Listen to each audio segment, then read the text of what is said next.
Assalamualaikum warahmatullahi wabarakatuh. Izin memperkenalkan diri, nama saya Rahmat Agung Sarjana dengan NPM 20130530386 dari kelas 4D.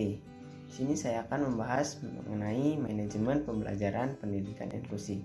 Sebelum itu saya akan menjelaskan mengapa saya memilih untuk membahas manajemen pembelajaran pendidikan inklusi.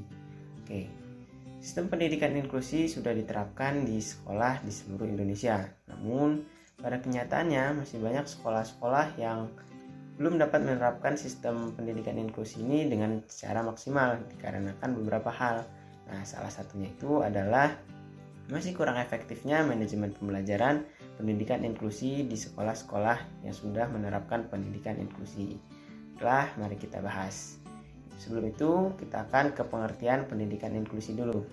Nah, istilah pendidikan inklusi ini yang dikumandangkan oleh UNESCO berasal dari kata education for all, yang artinya pendidikan yang ramah untuk semua. Nah, dengan pendekatan pendidikan yang berusaha menjangkau semua orang tanpa terkecuali. Dengan demikian, yang dimaksud pendidikan inklusi adalah sistem layanan pendidikan yang mensyaratkan anak berkebutuhan khusus belajar di sekolah-sekolah terdekat, di kelas biasa bersama teman-teman seusianya. Kemudian selanjutnya yaitu pengertian manajemen pendidikan inklusi. Nah, manajemen pembelajaran merupakan kemampuan guru untuk mendayagunakan sumber belajar yang ada, melalui kegiatan menciptakan dan mengembangkan kerjasama sehingga terbentuk pembelajaran yang efektif dan efisien.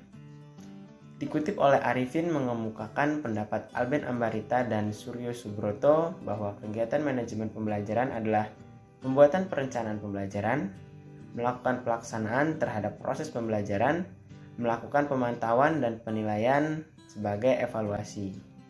Selanjutnya unsur-unsur manajemen pembelajaran pendidikan inklusi.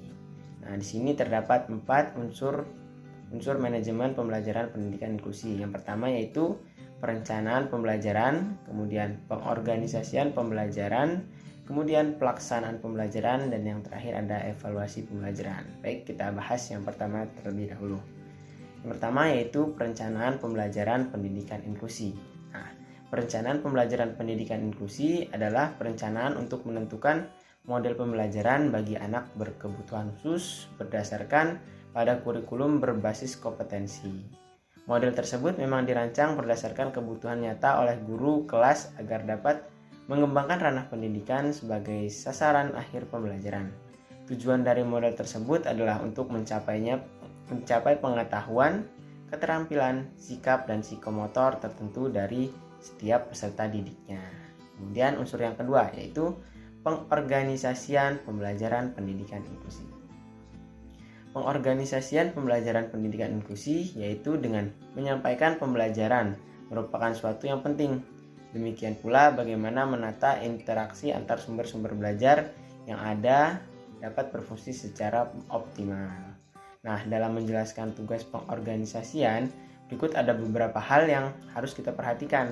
Yang pertama itu menyediakan sarana prasarana yang lengkap sesuai kebutuhan, kemudian menyesuaikan bahan ajar yang fleksibel dengan berpedoman dengan standar kompetensi dasar, dan juga standar kompetensi lulusan. Kemudian yang ketiga yaitu memilih, melatih, dan memberi informasi kepada guru pendamping khusus dalam pemilihan bahan ajar.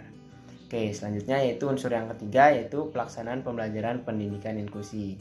Nah, pelaksanaan pembelajaran pendidikan inklusi yaitu pada tahap ini guru melakukan program pembelajaran serta pengorganisasian anak berkebutuhan khusus di kelas reguler sesuai dengan rancangan yang telah disusun sebelumnya. Selanjutnya yaitu unsur yang keempat yaitu evaluasi pembelajaran pendidikan inklusi. Evaluasi pembelajaran pendidikan inklusi yaitu menurut Jamarah dan Aswan adalah suatu tindakan atau proses untuk menemukan nilai dari pembelajaran yang diharapkan. Proses pembelajaran disebut efektif apabila guru atau pembimbing bersama-sama menjadi pelaku terlaksananya tujuan pembelajaran. Bahasan yang D yaitu permasalahan pendidikan inklusif. Permasalahan inti dari pendidikan inklusif di sekolah menyangkut persoalan proses pembelajaran. Nah, pembelajaran pada hakikatnya adalah proses interaksi antara peserta didik dengan lingkungannya sehingga terjadi perubahan perilaku ke arah yang lebih baik. Nah, masalah-masalah yang sering timbul dalam manajemen pembelajaran ini yaitu guru itu sulit untuk merencanakan, mendesain, dan mengadakan pusat sumber belajar yang sesuai dengan kurikulum yang tepat bagi anak-anak berkebutuhan khusus. Nah, selanjutnya penyelesaian permasalahan manajemen pembelajaran inklusif. Nah, proses pembelajaran akan berjalan baik apabila manajemen pembelajaran dirancang dengan baik. Dalam merancang manajemen pembelajaran pendidikan inklusi adalah dimulai dengan merancang silabus RPP dan PPI, yaitu program pembelajaran individual yang disesuaikan dengan ketunaan dari masing-masing siswa berkebutuhan khusus untuk dilaksanakan dalam proses pembelajaran di kelas reguler. Kemudian dilakukan pengorganisasian tugas pelaksanaan di kelas reguler agar setiap tenaga pendidik mengetahui tugasnya dan dapat melaksanakannya dengan maksimal.